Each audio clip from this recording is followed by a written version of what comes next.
రాజకీయం ఈ పదం సుపరిచితమే, ఎవరికి పరిచయం చేయాల్సినటువంటి అవసరం లేనటువంటి పదం.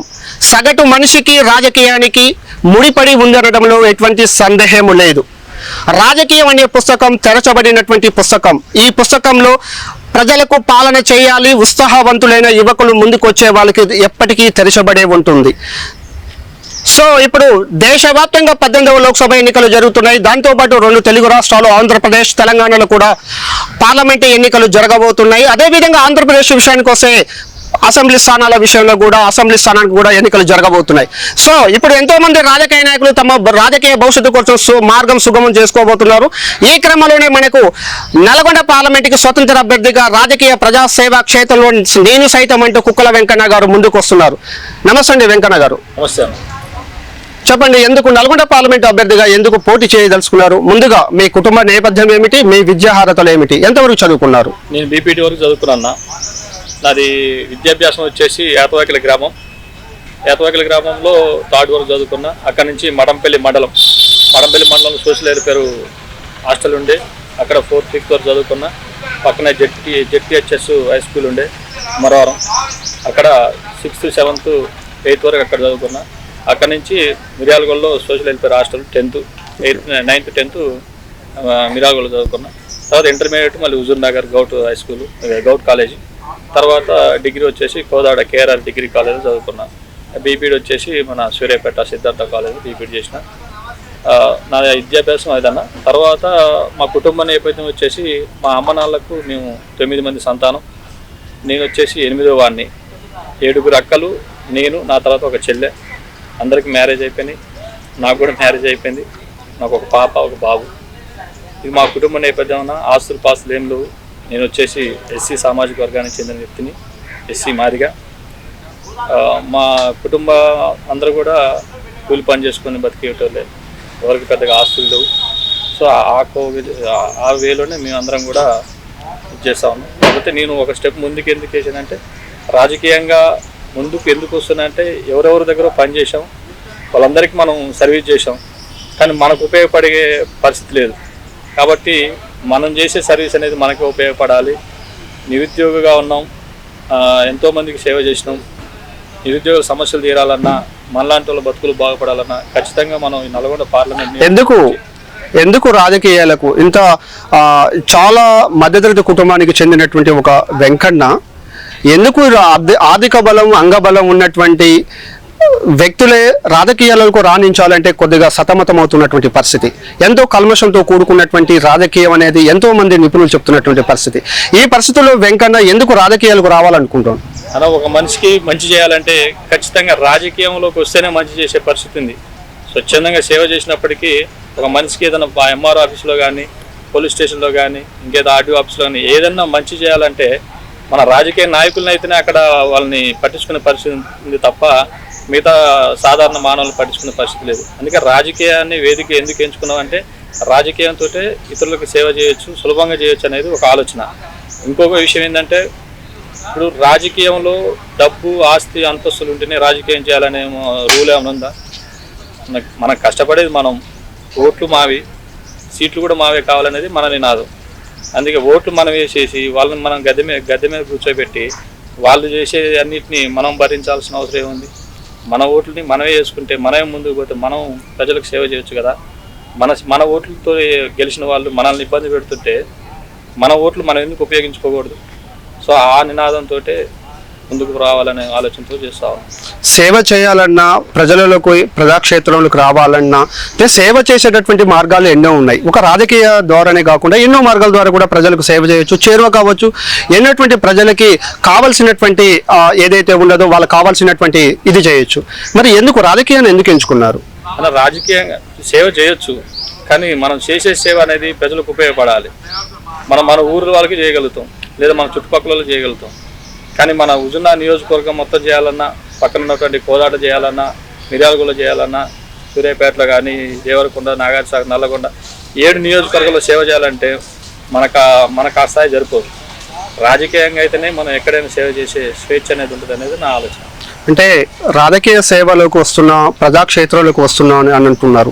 ఇదివరకు ఇటువంటి కార్యక్రమాలు అంటే ఎటువంటి కార్యక్రమాలు ఏమైనా తీసుకున్నారు? సామాజిక కార్యక్రమాలు అంటే సమాజం పైన ఏదైనా ఒక పేదలు కావచ్చు, లేకపోతే ఒక పేద విద్యార్థులు కావచ్చు, విద్యాపరంగా కానీ లేకపోతే ఇటువంటి సేవా కార్యక్రమాలు ఏమైనా తీసుకున్నారు? చాలా కార్యక్రమాలు చేసినాం అన్న, సేవాపరంగా చాలా కార్యక్రమాలు చేసినాం. మీరు ఒకసారి మా ఫీడ్బ్యాక్ తెలుసుకున్నట్లయితే మేము ఎలాంటి సేవా కార్యక్రమాలు చేసినాం అనేది మీకు తెలుస్తుంది. ఒకసారి మా ప్రొఫైల్ కూడా మీరు తెలుసుకోండి. తెలుసుకున్న తర్వాత వీళ్ళు చేశారా చేయలేదనేది మీరే సమాజానికి తెలియవచ్చు. ఎందుకంటే నేను చెప్పుకోవటం కాదు, నేను చెప్పుకుంటే నేను డబ్బా కొట్టుకున్నట్టు. సో మీరు తెలుసుకుంటే నిజమైన సేవా కార్యక్రమాలు చేసిన వ్యక్తులు అనేది మీకే అర్థమవుతుంది. ఈ రాజకీయం అనేటువంటి ఒక పెద్ద వ్యవస్థలో ఎంతో మంది నాయకులు వస్తుంటారు, పోతుంటారు.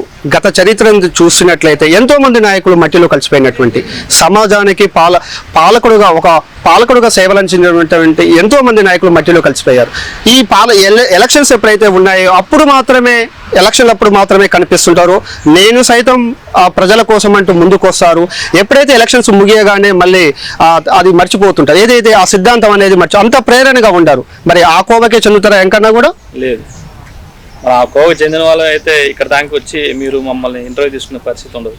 ఎందుకంటే మనం ఆ కోవకు చెందిన వాళ్ళం కాబట్టి నీతిగా నిజాయితీగా ఉన్నాం, సేవ చేస్తాను, అనేక సేవా కార్యక్రమాలు చేసినాం, సమాజంలో మంచి పేరు ఉంది, విద్యావంతుడు. సరే, సేవ చేస్తున్న క్రమంలో ఎన్నో కేసులు పెట్టరు, అవి కూడా మీకు తెలుసు. సో కాబట్టి ఆ కోవకు చెందిన వాడిని కాదు కాబట్టే మీరు వచ్చి నన్ను ఈరోజు ఇంటర్వ్యూ చేస్తారు. ఆ కోవకు చెందిన వాళ్ళు అయితే అదే ఎలక్షన్ అప్పుడు లేదా ఇప్పుడు అమాసుకున్నానికి పండగల పాపాలకు వచ్చి ఇంటర్వ్యూ చేసేటోళ్ళు. సో ఈరోజు నా అవసరం ఈ సమాజానికి ఉందని గ్రహించారు కాబట్టి మీరు ఇంత దూరం వచ్చి నన్ను ఇంటర్వ్యూ చేస్తారన్న, చాలా సంతోషం. Right, okay. ఇప్పుడు వెంకన్న గారు అంటే పాలిటిక్స్లో కంటిన్యూ అవుతాను, అందరిలాగా కాదు అంటున్నారు. అంటే ముఖ్యంగా ఈ నల్గొండ పార్లమెంటు అభ్యర్థిగా, స్వతంత్ర అభ్యర్థిగా నిలబడబోతున్నారు. అంటే ముఖ్యంగా ప్రజలకు ఏం చెప్తారు, ఏ సమస్యలు తెలుసుకున్నారు, ప్రజలకు ఏం చెప్పి ఓట్లు అడుగుదాం అనుకుంటున్నారు? అన్న, ఈ నల్గొండ పార్లమెంట్ నియోజకవర్గంలో ఉన్నటువంటి 7 నియోజకవర్గాల ప్రజలందరికీ చాలా నీడ్స్ ఉన్నాయి. అంటే చాలా వాళ్ళకి చేయాల్సిన పనులు చాలా ఉన్నాయి. రాజకీయ నాయకులు మొన్న మేము మీ ద్వారాగానే మొన్న ఇంటర్వ్యూలో చెప్పినాం, రాజకీయం అనేది ఎవడబ్బా సొత్తు కాదు, సేవ అనేది కూడా ఎవరబ్బా సొత్తు కాదు. కానీ ఒకే సామాజిక వర్గానికి చెందిన వాళ్ళు ఆ పెద్ద పార్టీలో నుంచి, నేషనల్ పార్టీ నుంచి టికెట్లు ఆశించి తీసుకొని వచ్చేసి ఫైట్ చేస్తూ ఉంటే మరి ఇన్ని ఓట్లుండి ఇంతమంది సమాజంలో అంటే ఎస్సీలు, ఎస్టీలు, బీసీలు, మైనార్టీలు ఇంతమంది ఉంది, ఇంత ఓటు బ్యాంక్ ఉండి కనీసం ఒక బీసీకి ఒక కాంగ్రెస్ పార్టీ తరఫున, టీఆర్ఎస్ తరఫున, బీజేపీ తరఫున టికెట్ ఇవ్వలేదు, కొన్ని ఒక ఎస్సీకి లేదు, ఒక మైనార్టీకి లేదు, ఒక ఎస్టీకి లేదు. అంటే వీళ్ళందరూ ఓట్లు వేయించుకొని వాళ్ళు గద్దెనెక్కుతారు, వారి సామాజిక వర్గాన్ని వాళ్ళు డెవలప్మెంట్ చేసుకుంటారు. మరి ఈ సామాజిక వర్గాన్ని మొత్తాన్ని ఎవరు బాగు చేయాలి? ఎస్సీ, ఎస్టీ, బీసీ, మైనార్టీల బతుకులు ఎవరు బాగు చేయాలి?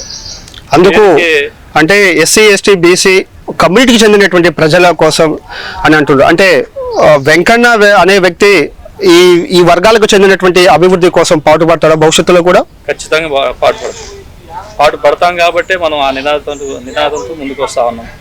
ఎందుకంటే బహుజనులు ఎక్కువగా ఉన్నారన్న ఇక్కడ. కనీసం వాళ్ళకి ఇవ్వాల్సిన, రాజకీయంగా వాళ్ళకి ఎదగాల్సినటువంటి పరిస్థితి లేకుండా చేస్తూ ఉన్నారు కదా. మీరు ఇప్పుడు ఆస్తులు మీయే, అంతస్తులు మీయే, రాజ్యాలు మీయే, అన్ని మీయే. కానీ కనీసం వాళ్ళకి కావాల్సిన, వాళ్ళకి అందాల్సిన ఫలాలను వాళ్ళకి అందించాలి కదా.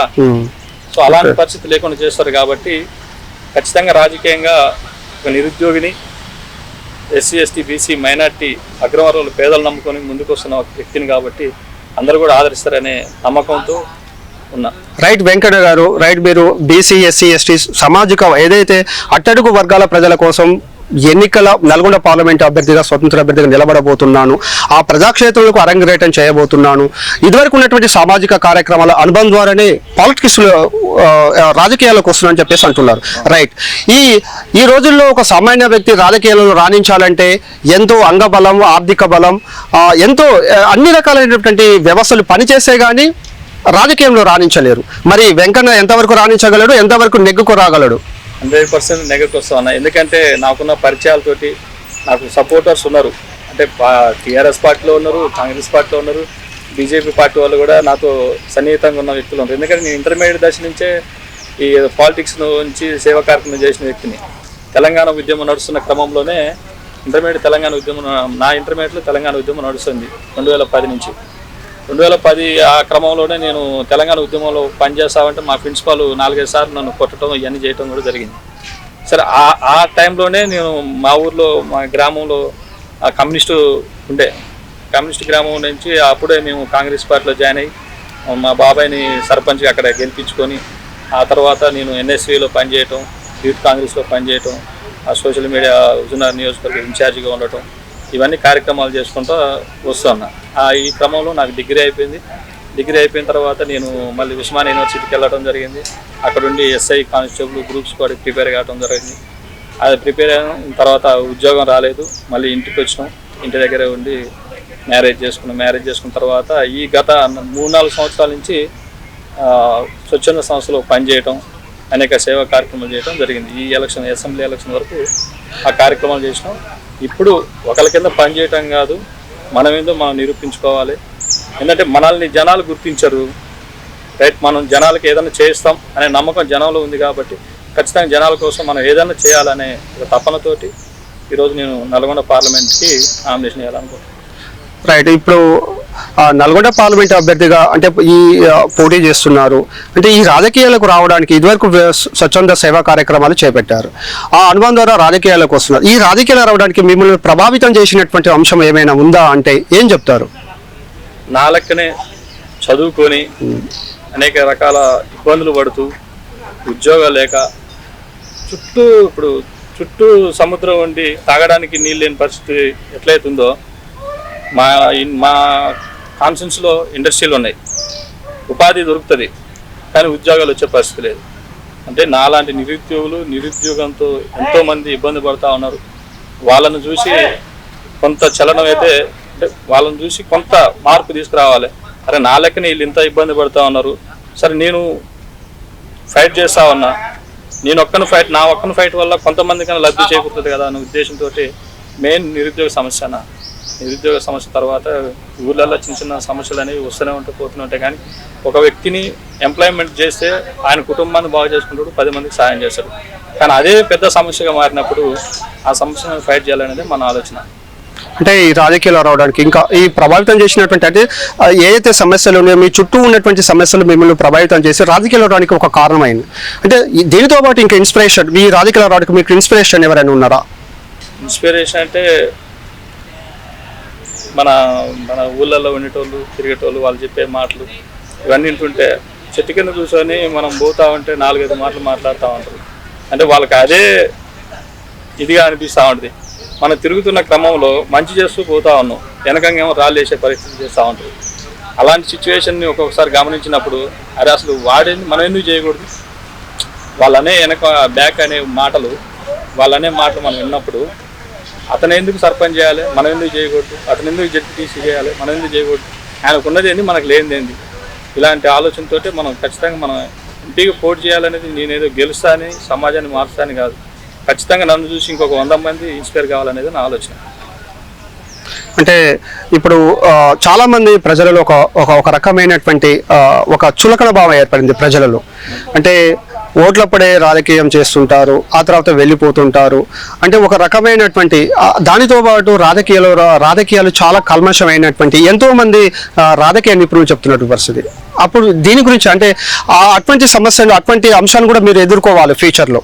అయితే ఇక్కడ ఏంటంటే ఈ ఎంపీ ఎలక్షన్స్ అనేవి ఎమ్మెల్యే ఎలక్షన్ టైప్లో జరగవు, గ్రామ స్థాయిలో సర్పంచ్ ఎలక్షన్ టైప్లో జరగవు. ఎందుకంటే సర్పంచ్ పోటీ చేసేవాళ్ళు ఇంటింటికి తిరుగుతారు, వాళ్ళకి ఎంతో గిఫ్ట్ ఇస్తారు, ఓట్లు వేయించుకుంటారు.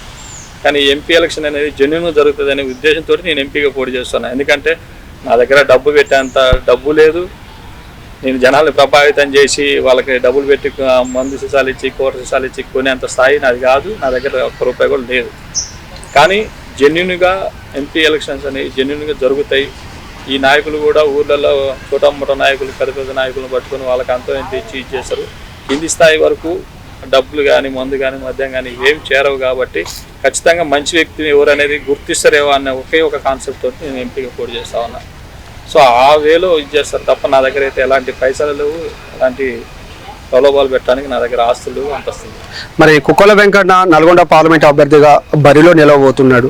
మరి ఈ కుక్కల వెంకన్నకి ఎంతమంది సంస్థలు కావచ్చు, లేకపోతే ఇతర రాజకీయ పక్షాల నుంచి కానీ, లేకపోతే ఎవరి మద్దతు ఉంది, ఏ ధైర్యంతో ఉంది ఇక్కడ? ఎవరైనా ప్రేరేపిస్తే వచ్చారా, లేకపోతే వెనక బ్యాక్గ్రౌండ్ ఏమన్నా మద్దతు అట్లాంటివి ఏమైనా ఉన్నాయా? అంటే ఎవరైనా రాజకీయ ఇతర ప్రధాన పార్టీ అభ్యర్థులు ఏమైనా రంగంలో గురించుతున్నాడా కుక్కల వెంకన్నని?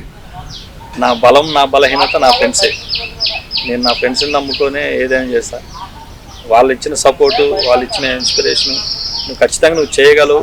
ఎందుకంటే నువ్వు ఎన్నో కార్యక్రమాలు చేసినావు, కొన్ని వందల కుటుంబాలకి డైరెక్ట్గా సర్వీస్ చేసినట్టు వ్యక్తి. ఖచ్చితంగా నువ్వైతేనే దీన్ని ఎదుర్కోగలవు. మేమందరం నీకు సపోర్టివ్గా ఉన్నాం, నువ్వు ముందుకు పద, మీ వెనక మేము ఉన్నాం అని చెప్పేసి నాకు భరోసాను కల్పించారు. కాబట్టి నేను ఒక స్టెప్ ముందుకు వేసి ఈరోజు ఎంపీగా పోటీ చేయడానికి వచ్చింది తప్ప నా వెనక ఏ రాజకీయ నాయకులు ఎవరు ప్రలోభాలు పెట్టో వెనక వాళ్ళు ఏదో కోట్లు ఇచ్చేసి నన్ను ముందుకు నెట్టేసి ఆ ఓట్లు చీల్సు, ఈ ఓట్లు చీల్సు, లేకపోతే ఎట్లా చేయాలని చెప్పి వాళ్ళు ఏదో చెప్తే నేను చేసేది కాదు, చేయను కూడా. ఆ కోవకు చెందిన అసలు కాదని.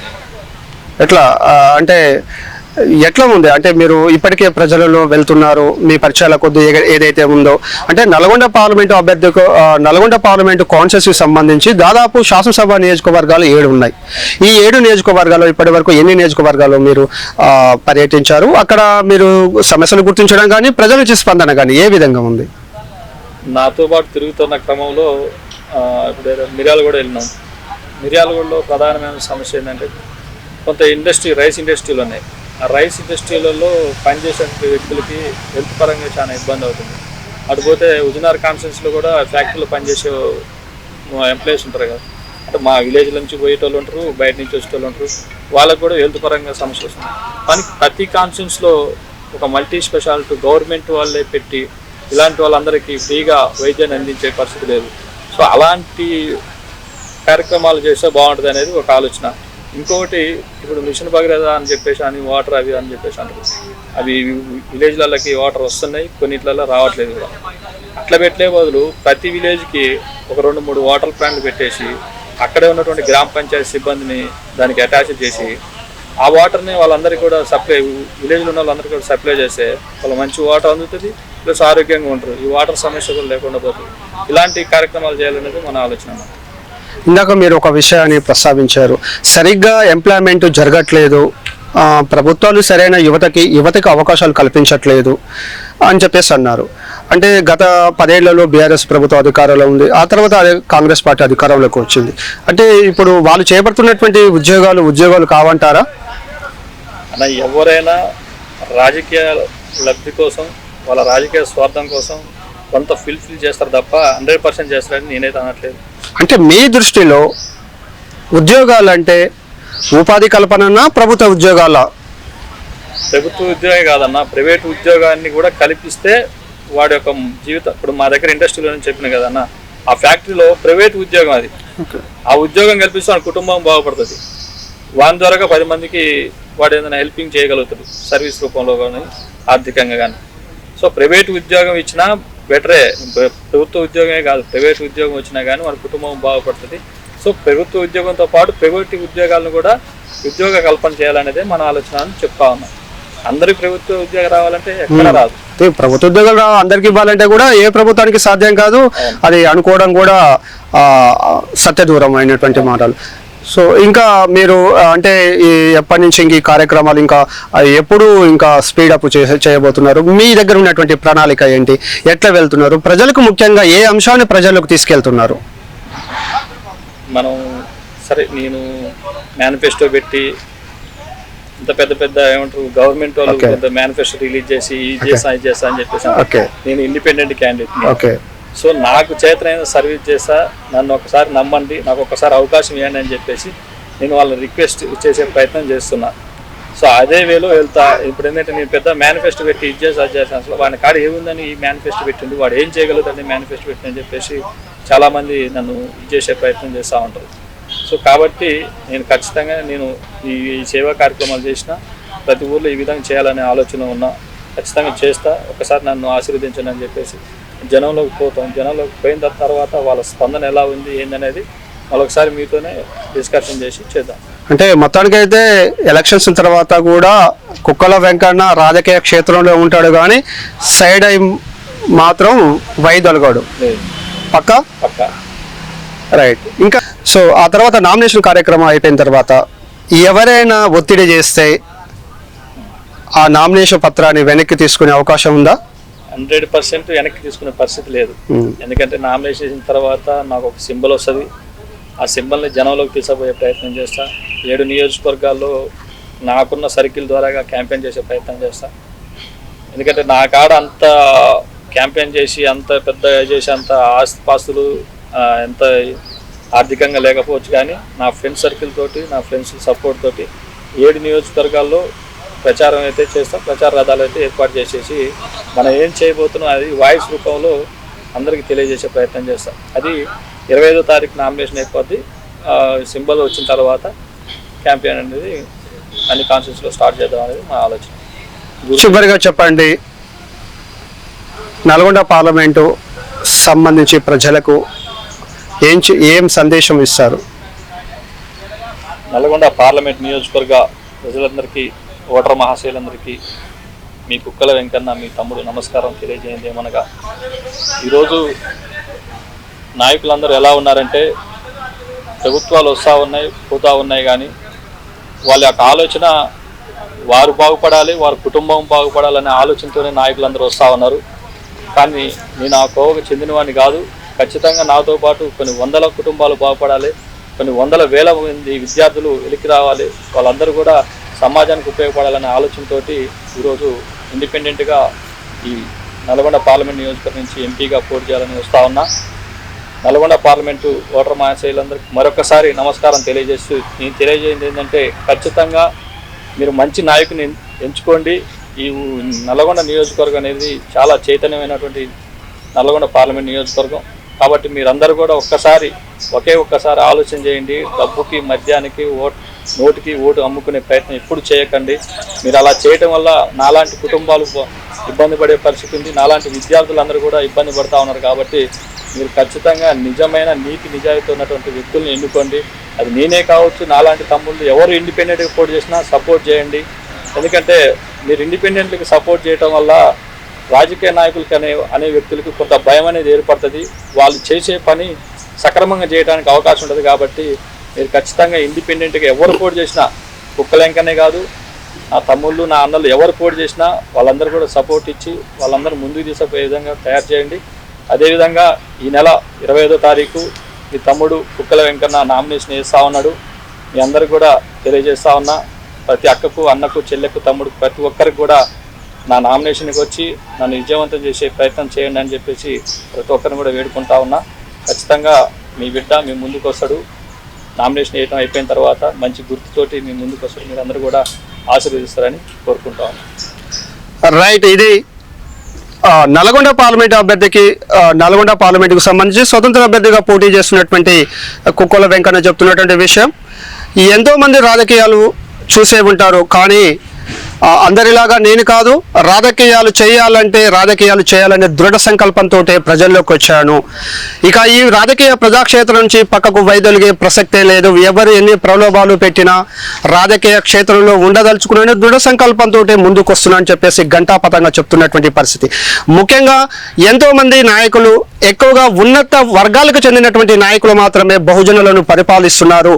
బహుజనులు ఎక్కువ ఉన్నటువంటి ప్రజలని తక్కువ వర్గాలకు చెందినటువంటి నాయకులు పరిపాలించడం ఇంకెన్నాళ్ళు? ఇది నాతో బాటే మార్పు రావాలి అనే ఉద్దేశంతో నేను ఈ ప్రజాక్షేత్రంలోకి వస్తున్నాను. అందరూ కూడా నన్ను నల్గొండ పార్లమెంట్ అభ్యర్థికి సంబంధించి నన్ను గెలిపించాలి, ఆదరించాలని ఆయన కోరుతున్నటువంటి అభ్యర్థిస్తున్నారు. ఇక 25వ తారీఖున నామినేషన్ వేయబోతున్నాను. ప్రజలంతా కూడా సహకరించాలి, ఒక్కసారి ఛాన్స్ ఇవ్వండి. నేనేంటో చదువుకున్న వాడిని, ఉత్సాహవంతుని, నిస్వార్థంగా నీతి నిజాయితీతో పని చేస్తాను అని తను చెప్తున్నటువంటి పరిస్థితి. చూద్దాం మరి ఎంతవరకు కుక్కల వెంకన్న రాజకీయాల్లో రాణిస్తారు, ప్రజలు ఎంతవరకు తనకు మద్దతు తెలుపుతారో చూద్దాం. ఏదేమైనా కుక్కల వెంకన్న రాజకీయ భవిష్యత్తు సుగమం కావాలి, చాలా మంచి భవిష్యత్తు ఉండాలని డబ్ల్యూ న్యూస్ కూడా కోరుకుంటుంది. వీడియో జర్నలిస్ట్ రాఘవ సాయితో సాగర్, నల్గొండ పార్లమెంట్ కాన్స్టిట్యుయెన్సీ.